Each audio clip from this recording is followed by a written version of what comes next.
everyone. Today we're going to take a look at one of the Mikawa Nagura. We have it both in bench form and in handheld Nagura form today. And we'll be considering how to use this particular Nagura for use with knives. At a later time, there will be a separate video I put out that takes a look at each of these Mikawa Nagura for razor use, but at that time I will look to get a microscope so we can take a look at the edge as we take steps through the progression, and we can get a better look at what it does. But for our purposes here today, we'll be taking a look at primarily how it polishes the edge of the knife, and we'll do a brief sharpening test as well. But usually with that side edge polish, we can tell a lot about how it's going to affect the actual edge of the knife and thus how it would perform. So what we have here today is a Magiro Nagura. This is typically the third of the four major Nagura that people will use in some form of progression. Magiro translates roughly to white eye in Japanese. Usually these stones are fairly pure and either a white, which we have a little dot of white back here, I don't know if you can see, or this tannish off-color white. So this is a really interesting Nagura compared to the previous two we've taken a look at in bench form, Boten and Tenju. This is the finest of those three, and when compared to Koma Nagura, it is about equally as fine. So when we do the fourth video in this progression, where we take a look at the Koma, you're going to find that the results visually will not look too much different between this stone and the Koma Nagura stone. The difference, though, is that the Magiro, it will be a little slower cutting than the Koma Nagura. So there is debate in the razor world, and I suppose that can carry over into this bench stone world as well, about, is Koma necessary outside of traditional sword polishing, or really maybe a better way to say it is Magiro and Koma interchangeable? And in some ways, yes. In other ways, no. I know some people think that Koma's superior cutting performance offers it the ability to more readily remove wire edges on razors, and that would go the same with knives as well. Similarly, you could say that for polishing purposes, the faster Koma would get your job done faster, which makes it a higher quality Nagura. Really, it's going to be in the eye of the user. You'll have to make some decisions for yourself, but today, I guess we'll get to concentrating on the Magiro Nagura. This is a nice sized bench stone that we have. It is a good performing Nagura, and I feel it's a acceptable and accurate example as to what Magiro should be. Like the rest of the Mikawa lineup that we've taken a look at so far, it is a thirsty stone. So if we just go ahead and get a little bit of water here and put it on the surface, you're going to go ahead and see that it will readily absorb that water.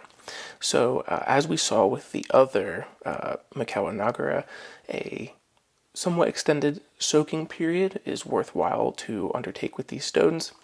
A regular awasedo that's not overly thirsty, we might just put water on the top and let it sit for a little bit, or you could soak it for a small period of time, maybe 2 minutes. But with these stones, you want to seal the sides and the back, help avoid any fracturing or cracking in the future, and then typically you want to soak them for at least a real literal 5 minutes, and then see how the stone reacts from there. It may very well still be thirsty after those 5 minutes, but it'll make the stone far more workable. It'll be more likely to give up that surface abrasion that we want. So I'm going to go ahead and get this stone soaking for us for 5 minutes or a little more, and then we'll come back and see how it performs. Before we get to that point, though, we'll take a look at the polish that we're working with here today. This knife I would not say is technically complete and fully ready for this process, but if you've been looking at the videos thus far, usually I used to use a petty that has undergone some damage, so we're going to be using this knife today. Now, when we take a look at this and we get to the polishing stage, there are some things that we're going to have to ignore.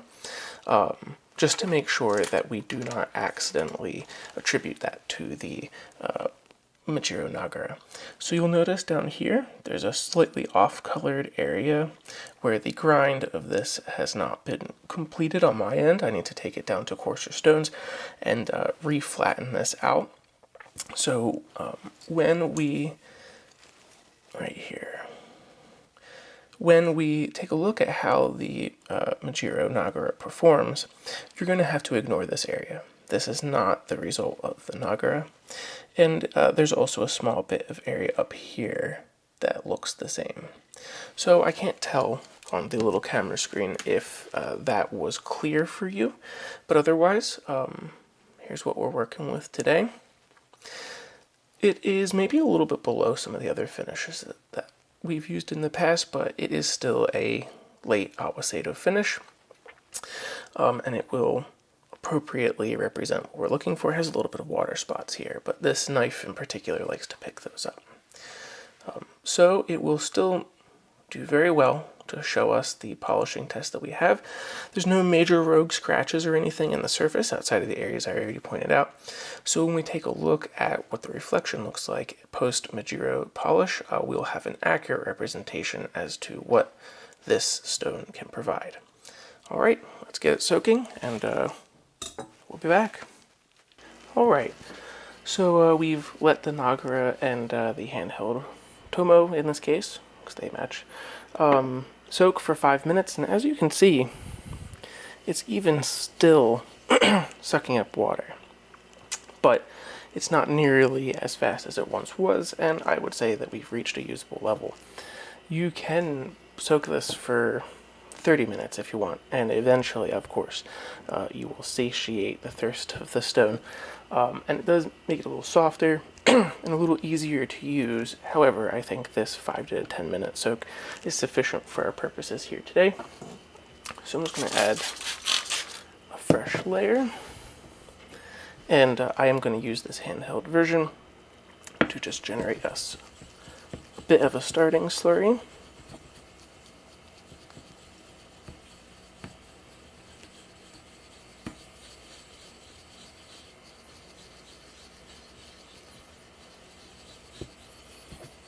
All right.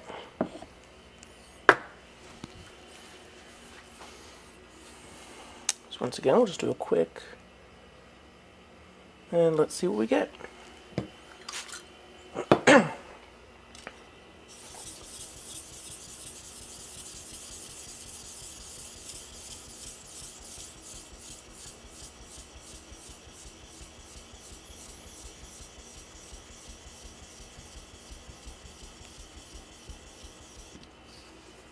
So as you can see, it's pretty fast. A lot of the Mikawa Nagura are pretty fast. It's a good cutting speed.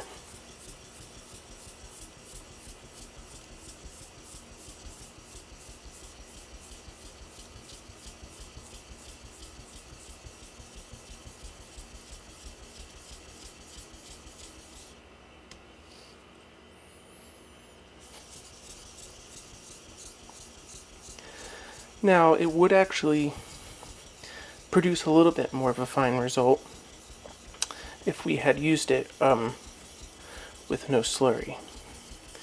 But in this case, I mean, that's not necessarily true, right? If you start off with slurry and you keep going, you'll not only get the benefits of the cutting power of including some slurry, but you will eventually refine it to the appropriate level.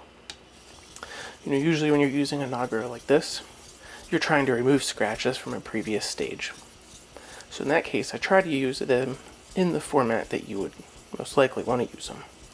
Usually you don't do what we're doing, which is, you know, you set up a polish that's well beyond the stone, and then you go back to the stone.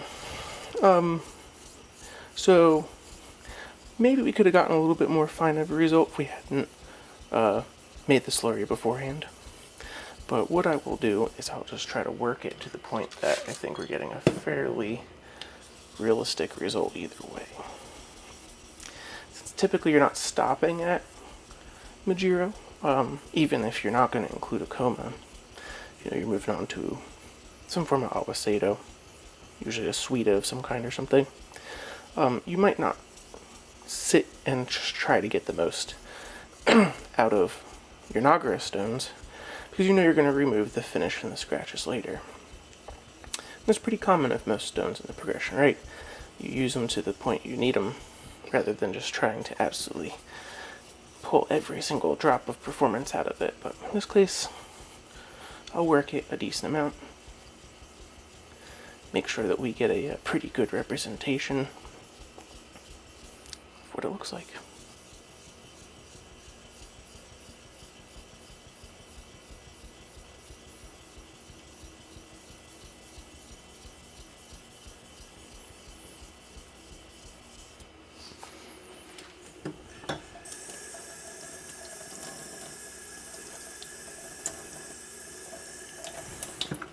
To actually do some water-only passes, so I do feel like we can get a little finer than what that turned up.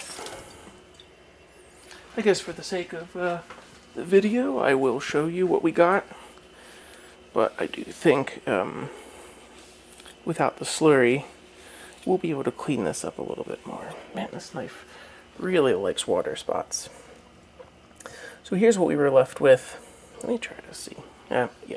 Here's what we were left with. Since we're going to redo it, I'm not going to try to get rid of those water spots. It's a nice polish. Fairly, almost entirely hazy on the core. And we do have a scratch pattern visible still on the cladding, which is not super uncommon. But that scratch pattern is going to be real light, and it would clean up very easily at the next level. Let's go ahead and see if we can get a little bit finer of a finish out of it, though, having removed the slurry.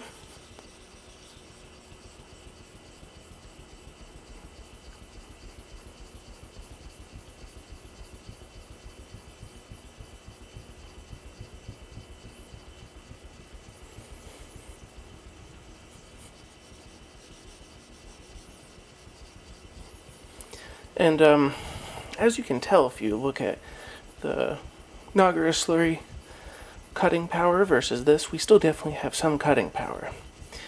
Well, I guess you'll see it when I move my hand. But it definitely is a lot faster if you go ahead and generate some slurry beforehand.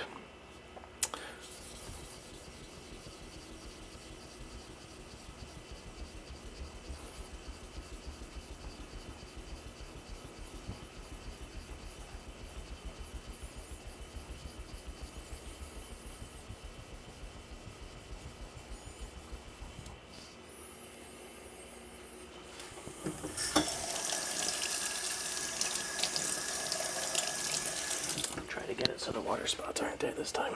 No promises, though. Alright. So, after retouching it without the slurry, we did get a bit finer of a result. Now, as is usually the case in these things, though, we still got a finer result, but I mean the little scratches and the cladding are still there. We still have to hit the next step. It's kind of what I was referring to about, often people just don't look to push it to the absolute limit because, well, the time we just spent there at the end probably would have been better spent on another stone.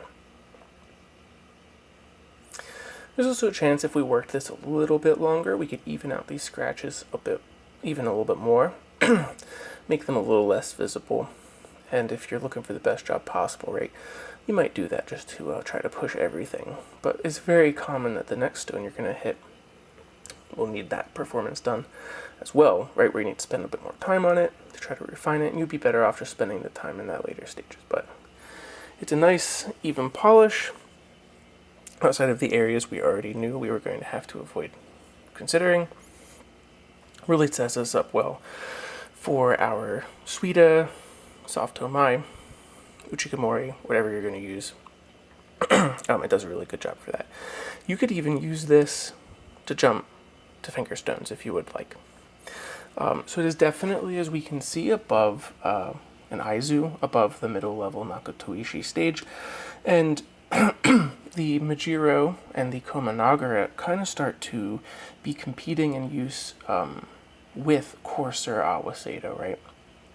A coarser Awaseto would likely perform fairly similar to this, but it would dish a lot faster, and it might be a little bit more uneven. So these Nagura definitely have a use in this stage. I mean, there's no wonder why they are used in traditional sword polishing, because they come with some really nice performance.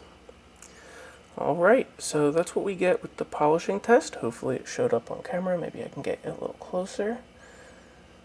But as you know, it's always a little hard to get these to show up well. And not where I would leave this, but it's definitely a step in the right direction. And again, maybe finger stones or a nice finishing stone would get you across the finish line. Alright, so let's go ahead and recondition our surface.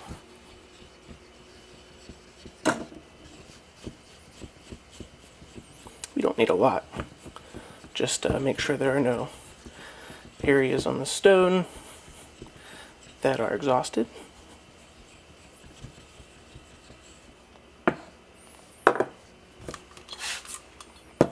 And let's go ahead and do a little bit of sharpening. This is where it will end up, I think, performing a bit more like a late stage Nakatoishi would. It does, it has its unique properties for sure when it comes to polishing. It's very good for removing scratches on coarse steel. And one of the reasons why it's so good on razors is because it can really help you delete those scratches and make that really nice, refined finish on your bevel. It's not a bad sharpener. I mean, it's a good sharpener, as many late-stage Nakatoishis are, though, for kitchen knives and fine tools. The big thing is that the cost and availability of these are going to be so that you probably don't want to use it for this purpose. You could. This is going to produce a very usable edge. It was pleasant to use. It cut not super fast, but with enough power that we got through the process without being a chore. And the edge feels good. It's definitely above an Aizu edge. It's a lot like a Tsushima, or again a softer Awaseto would be. So something like a Takashima, Hideyama, Umajiyama, those stones that are very readily give up their slurry, so they end up being a little bit coarser. And it's got some bite. I know a lot of people prefer to finish, they'll ask for bite, and they'll prefer to finish their stones on a middle-level Nakatoishi. I would, much rather prefer a knife like this that is finished on an earlier level Awaseto, 3 out of 5 Awaseto, or a very nice late-stage Nakatoishi, which Nagura kind of fit into that classification. So that is our Magiro Mikawa Nagura, and next video about Nagura we'll be looking at the Koma Nagura. After that, at some point, we'll use the Gujo Nagura, which I like them quite a bit. And that will kind of wrap up the major Nagura. There are some other ones out there, but these are the ones you'll run across by name.